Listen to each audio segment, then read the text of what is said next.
Hello there, my name is Manuel Yebuabil, a registered nurse here in the UK. Today we'll be looking at IELTS speaking. And when helping students prepare for IELTS test, one of their biggest fear is how they can do well in the speaking. They are always tense with face-to-face interaction, and especially on the part where they have to speak for 2 minutes, that is in the second part. Well, after this lecture, whether you are not a very good speaker like me or much better than me, you become confident and you'll be able to score at least 7 plus in IELTS speaking.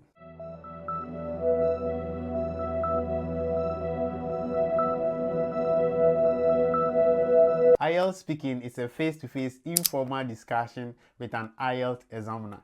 The test is divided into 3 parts and is designed to test your pronunciation, fluency, grammar, and vocabulary. In the IELTS speaking test, you have a discussion with a certified examiner.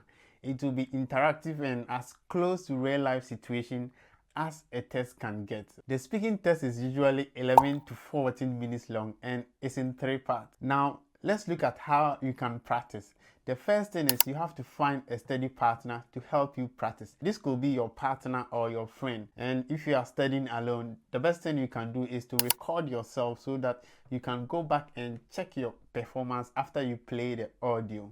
And when you are practicing on your own, don't take things for granted. Don't practice on one session alone. You have to practice all the 3 parts of the test without a break and make your practice as realistic as possible. Remember to speak fluently, clearly, and accurately. It is important also to say as much as you can, and you have to be spontaneous. And also do not prepare answers in advance, as this might not help and you won't even know the kind of questions you'll be asked. So why will you prepare answers in advance? And make sure you try not to speak faster than you normally do. Speak normal and do not try any British accent. Speak at your own pace, how you normally do. Also, it is very important to ask the examiner questions if you don't understand. This is a test and also it's an informal conversation. It is just like you can ask your friend to repeat what they said. So you can also ask the examiner to repeat the questions or explain a word you haven't heard before.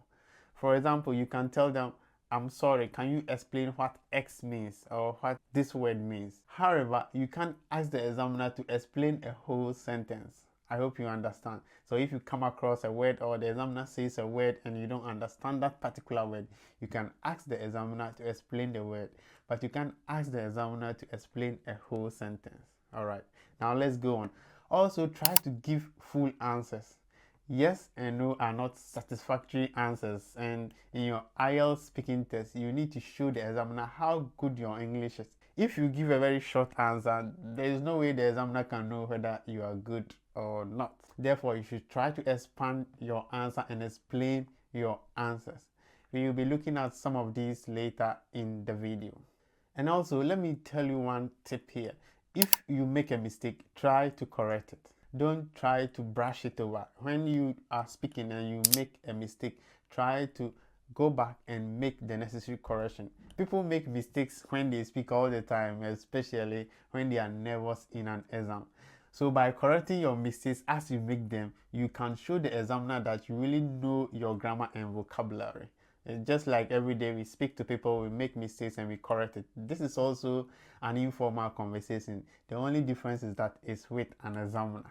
So when you make a small mistake, just say sorry and repeat the sentence correctly. It is also good to use figures of speech and idioms if you can. And if you can't, don't try to fix a ball in a square hole. If you do that, you can get some marks deducted because it will count as an error or a mistake. Now, let's look at parts of the speaking session and the recommended approach. Now, let's start from part 1. So in part 1, you'll be asked questions about yourself, your job, or your school. Maybe it could be your family, the area you live in, and so on. In addition to this, they can ask you some general questions and anything about yourself or your environment. Now, how do you approach this session? Well, I've already told you before, do not give short answers. Explain in detail, but you have to be concise. For example, if you are asked, "What do you do?"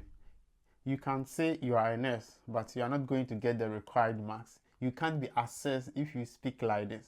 So you have to give a very proper answer, and you can give something like this. For example, having completed nursing school in 2011, I started working professionally as a nurse in February 2013. I was recently promoted to the nurses manager at Komfanochi Teaching Hospital in the surgical unit now. I can be assessed when I give an example like this, but I can't be assessed when I give a yes or no answer.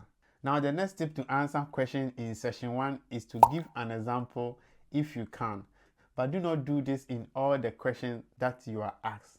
For example, what was your favorite subject in high school? Well, you can say physics, but can you be assessed with this answer? No. You have to give your answer and explain and just give more details as much as you can. Now let's see how I can answer this question in a proper way. I can start by saying offering 8 courses in senior high school is quite challenging, as all of them are very demanding. However, physics is my favorite subject.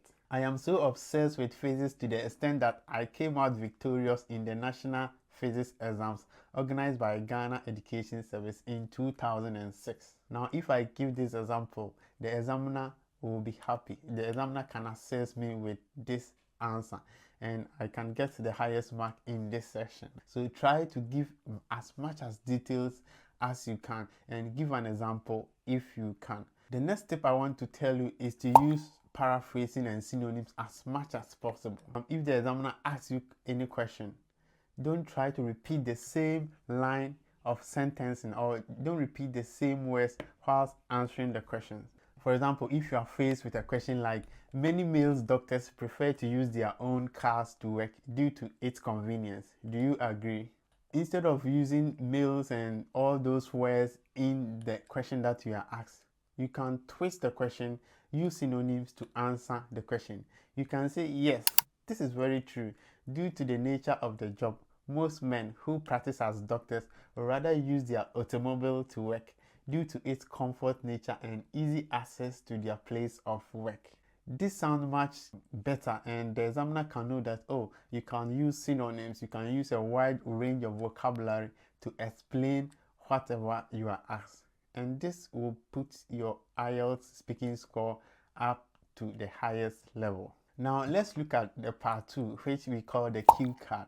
So in the part 2, you'll be required to speak about a topic 1 to 2 minutes. You should therefore be strategic and use the 3-way approach. How do we go about this 3-way approach? Well, I'll show you very soon. This approach is what I also call the past, present, and future approach. So what do? So first of all, you give an introduction to the subject that you've been asked. You can define this or you can give a general statement about this question. And the second thing you do is to talk about the past that relates to the question.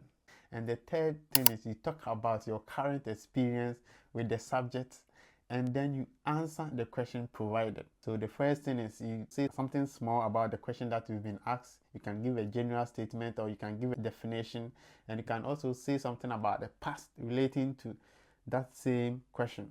Then talk about your current experience with the question and you answer the question. Then the next thing is you have to further explain how the subject will be in the future. And the next thing is you can also give examples from real life situations and from any statistics. And also in the part 2, all the tips that we talked about in part 1 applies. You don't have to give short answers. Now let's look at a typical question and see how we can answer it. People get into various kind of physical recreation just to keep fit, and also due to its competitive nature. What is your favorite sport and how do you keep fit? You are required to speak for 2 minutes on this question. So if you get a question like this, as I said earlier on, let's use the technique that I gave earlier to see how we can speak for 2 minutes. Now let me start. For me, the latter is true when I engage myself in table tennis in junior high school. Table tennis is akin to lawn tennis where 2 players use a smaller bat to play a ball across a net on a small table. So I have given a definition of the question, and now I'll try to give some past about the question. For me, a boy of my age in junior high school, I was competing with players in tertiary and senior high school. I was so good that I came out victorious in 2003 during the Milo African Juvenile Sports held in Addis Ababa.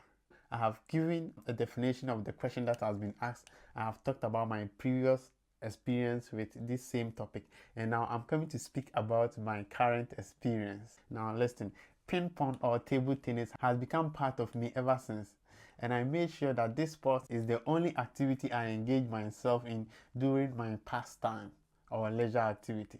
Just like driving, TT or table tennis requires you to put your senses to work. Again, your muscles are not left out since your upper and lower limbs are responsible for all these movements. You are supposed to strategically play the ball across the net to land in your opposition side of the table. If you overhit it or you are unable to play it across the net to the other player's half, you lose a game. I can't get over this game because of the constant movement that comes along with it. Playing tennis keeps players active and healthy, and you can support this by research. I can say a research conducted by KLB Center of Sports in 2020 states that a session of table tennis played comes with 15% loss of cholesterol. Well, I have lied, and how would the examiner know that I've lied? He won't know, because this is a speaking and I am required to speak as much as I can. This is not a lie detector test, so you can try and lie as much as you can. Even though it's been a long time I play table tennis, I am using this in an example for this exam. Now, after saying this, you can also speak about the future experience, and this will all take some time, and by the time you realize, you have spoken for more than 2 minutes or more than a minute, and the examiner will stop you in the way. How I speak about this topic in the future, sometimes I ask myself if I can engage in other sports apart from table tennis. Well, I can't tell for now, because lately I've been playing TV game with my girlfriend as she is much into it, and she has no one to play with except me. I pray one day she stop playing and join me in table tennis. By the time you reach it, the examiner will definitely stop, so you don't have to worry. So using this approach will help you to speak for 2 minutes, and it doesn't come easy. You have to be constantly practicing with this same approach. Let me go over again. You have to first of all say something about the question that has been asked. You can define it, you can give a general statement about it, then you talk about your past experience with the topic, then you come to your current or present experience with the topic, or you can back it with a statistics or any other example. Then you move on to the future experience with the topic, where you can talk about how you do the same activity in future. Okay, now this should be able to help you to speak for more than 2 minutes. Now let's look at the final part, which is the part 3. So in part 3, this is mainly a follow-up questions on what you answered in part 2, and the tips in part 1 still applies. You don't have to give short answers or speak in such a way that you cannot be assessed. Now we finished with looking at part 1, part 2, and part 3. One of the topmost question I get is, how do I answer an unfamiliar topic or a question that I don't have any knowledge about? Well, it's common for students to worry about getting an unfamiliar topic, and I know that it can be a lot of pressure. And also speaking about this in front of an examiner who you do not know. Honestly, this depends on the amount of time you've invested in your IELTS preparation.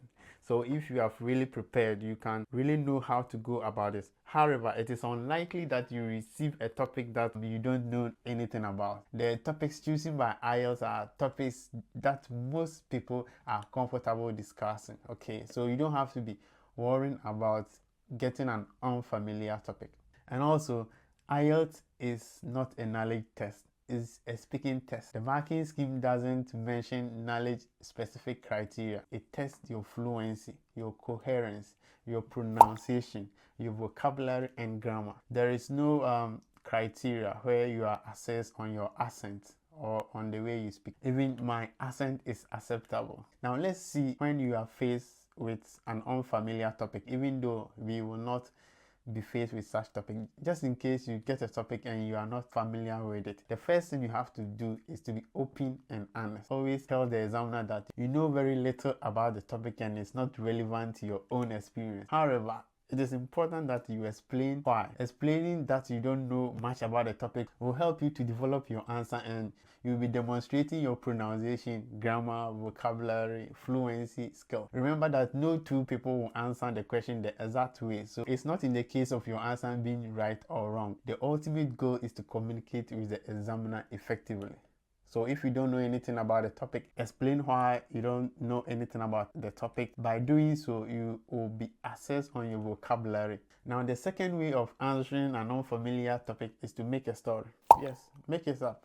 The IELTS exam is not a lie detector test. Therefore, it is completely fine if you make up a story in your speaking exam. I've made up a lot of stories and the examiners were always laughing because they really know that this is a lie, but what can they do? They are marking my grammar and they are not marking the story that I'll give them.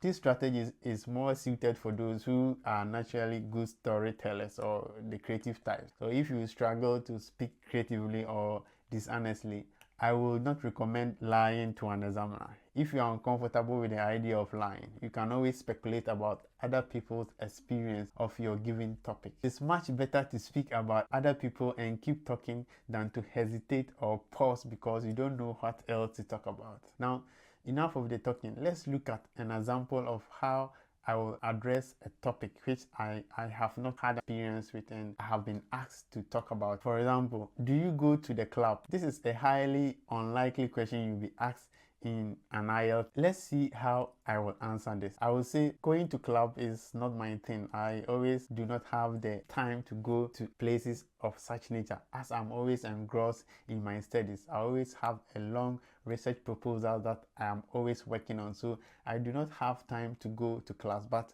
I have friends who do go to club and they come back with pictures of the fun that they had there, and I am really thrilled that they had this kind of fun. I am looking forward to go to the club in future because after this research proposal, I will have enough time for myself and I can engage in extracurricular activities to keep myself busy and entertained. So you can say something like this if you are faced with an unfamiliar topic. I hope you are now confident and you'll be able to speak and do well in your exam. You can send an email or book a free session with me if your exam is closed, and this is limited to only 10 people. Thanks for watching. If you found this video helpful, subscribe to the channel and hit the bell icon so you never miss an update. Watch other IELTS video in the playlist on the top left corner here. I will see you in the next video. Bye for now.